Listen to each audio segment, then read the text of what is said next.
Bienvenidos a este video tutorial en el que vamos a realizar un ejercicio sobre la irreversibilidad en procesos de mezcla. El enunciado del ejercicio sería el siguiente. Se dispone de dos depósitos rígidos conectados por una válvula inicialmente cerrada. Un depósito contiene 2 kg de oxígeno a 12 grados y 2 bar, y en el otro depósito hay 0,5 kg de helio a 60 grados centígrados y 20 bar. Se abre la válvula y se espera hasta el estado de equilibrio final. El medio circundante se encuentra a 20 grados y se pide que se calcule la entropía generada en el universo y que se indique su origen. Plasmamos el esquema y los datos. Se trata de dos depósitos conectados por una válvula inicialmente cerrada. Depósito A y el depósito B, y ponemos los datos de los estados iniciales del oxígeno y del helio en cada depósito. Para obtener la entropía generada en el universo, planteamos el balance de entropía en el universo. La variación de entropía en el universo será igual a la variación de entropía en el sistema más la variación de entropía en el medio circundante. Y eso ha de ser igual a la integral de diferencial de Q entre T más la entropía generada en el universo. Siendo el universo un sistema aislado, es adiabático y por lo tanto la variación de entropía del universo es únicamente igual a la entropía generada en el universo. Para calcular el balance de entropía en el sistema, seleccionamos el sistema formado por los dos depósitos .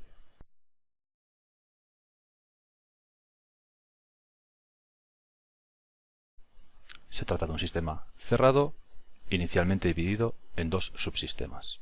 No nos dice nada sobre si está térmicamente aislado, así que consideramos que puede haber intercambio de calor.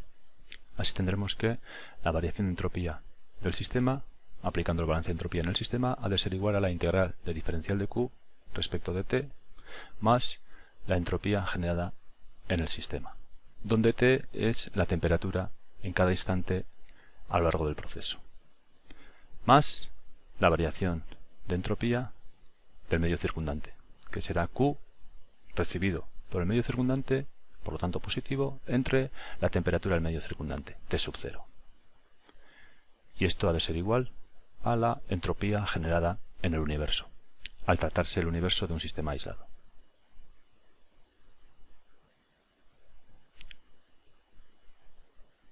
Agrupando, tenemos que la entropía generada en el sistema más la diferencia entre el calor cedido al medio circundante dividido por la temperatura de este, menos la integral del calor que sale del sistema dividido por la temperatura del sistema durante el proceso. Ha de ser igual a la entropía generada en el universo. La entropía generada en el sistema se debe únicamente a la irreversibilidad del proceso de mezcla, mientras que la diferencia entre la entropía recibida por el medio circundante y la entropía que sale con el calor que sale del sistema da lugar a una irreversibilidad como consecuencia del flujo de calor motivado por una diferencia finita de temperaturas.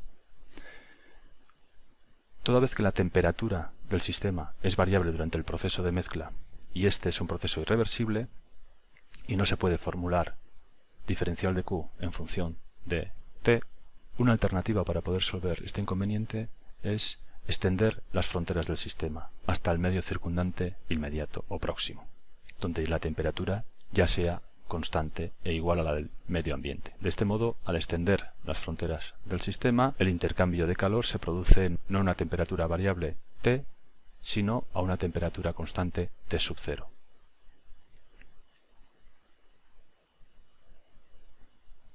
Si utilizamos este nuevo sistema en el que hemos extendido las fronteras hasta el medio circundante inmediato, estamos incluyendo en el cálculo de la entropía generada la irreversibilidad debida a la transferencia de calor motivada por una diferencia finita de temperaturas, desde la temperatura del sistema T hasta la temperatura del medio circundante T sub 0, que es constante.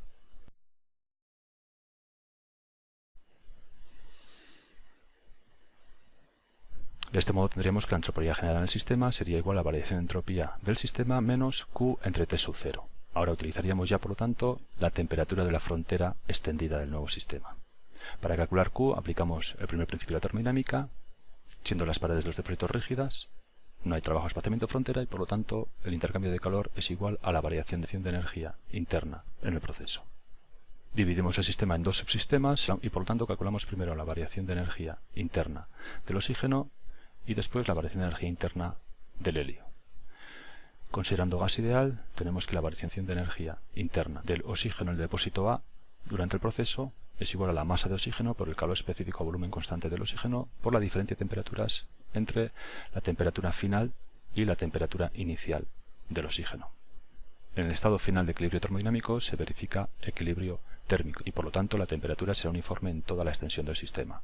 Es decir, la temperatura final de la mezcla será uniforme. Y además, al no estar térmicamente aisladas las paredes, dicha temperatura final será igual a la temperatura del medio circundante. Por lo tanto, T2 sería igual a 293.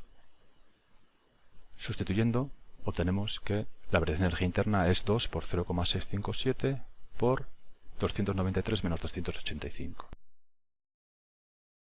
que nos arroja un resultado de 10,51 kilojulios. La variación de energía interna del helio, por su parte, será igual a la masa de helio multiplicado por el calor específico del helio y multiplicado por la diferencia de temperaturas entre la temperatura final y la temperatura inicial en el depósito B. Y esto será igual a 0,5 por 3,14 multiplicado por 293 menos 333, que es la temperatura inicial del helio en el depósito B. El resultado es igual a menos 68,86 kilojulios. Vemos por una parte que la energía interna del oxígeno aumenta, mientras que la energía interna del helio disminuye.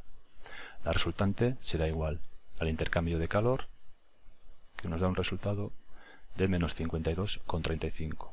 Por lo tanto, podemos confirmar que el calor sale del sistema hacia el medio circundante como habíamos supuesto inicialmente. En el estado de equilibrio final, la presión final la calcularemos a partir de la ecuación de estado de los gases ideales, donde el gas ideal final será una mezcla de dos gases ideales. Aplicando la ecuación de estado, tendremos que la presión final será la suma de la masa de los dos gases multiplicado por la constante particular del gas, por la temperatura final de la mezcla y dividido por el volumen total.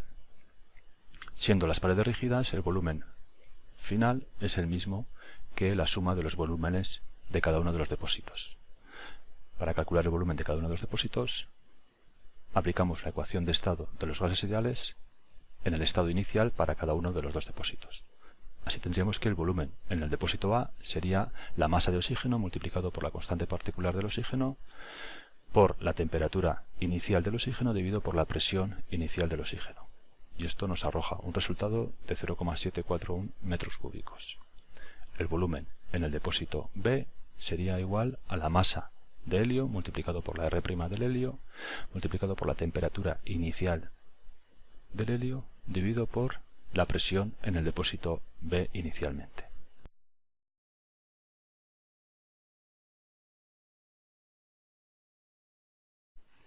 Y esto nos arroja un resultado de 0,173 metros cúbicos. La suma de ambos volúmenes nos dará el volumen total, que es igual a 0,914 metros cúbicos. La constante particular de la mezcla final será igual a la constante universal de los gases dividido por la masa molar de la mezcla. Para calcular la masa molar de la mezcla, necesitaremos la fracción molar de cada uno de los componentes en la mezcla, en el estado final. Para ello calculamos el número de moles de cada uno de los gases. Por una parte, el número de moles del oxígeno será la masa de oxígeno entre la masa molar del oxígeno, 0,0625 kilomoles, y el número de moles del helio será la masa de helio dividido por la masa molar del helio, 0,5 kilogramos de helio entre 4 kilogramos por kilomol de helio, lo que nos da un resultado de 0,125 kilomoles de helio. Por lo tanto, la fracción molar de oxígeno será igual a 0,33, mientras que la fracción molar del helio será, en el estado final, 0,666.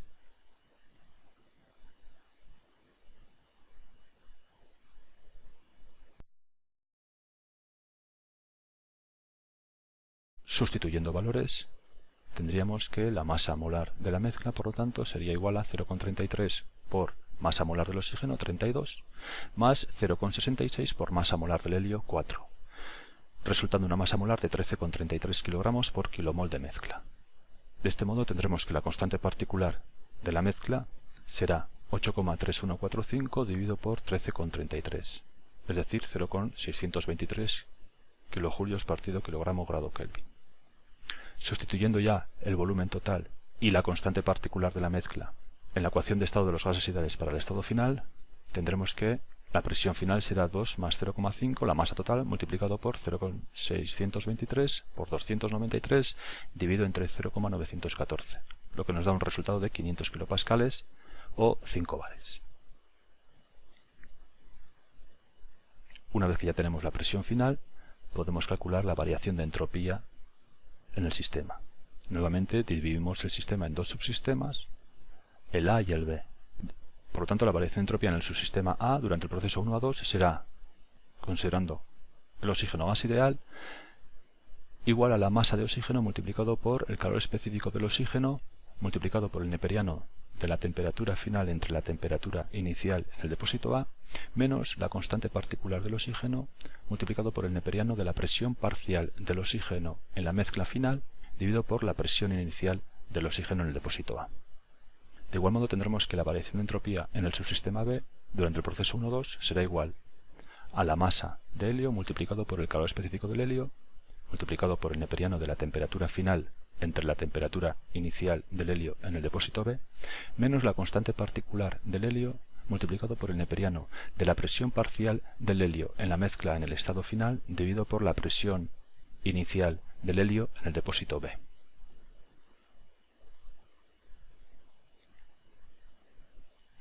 La presión parcial del oxígeno en la mezcla en el estado final será igual a la fracción molar del oxígeno por la presión final, es decir, 0,33 por 5, y esto da un resultado de 1,66 bares.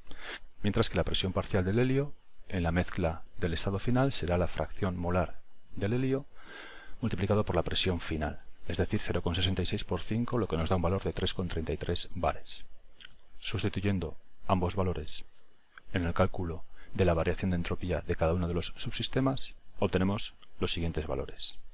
La variación de entropía en el subsistema A durante el proceso 1 a 2 será igual a 0,145 kilojulios partido grado Kelvin, mientras que la variación de entropía en el subsistema B durante el proceso de 1 a 2 será igual a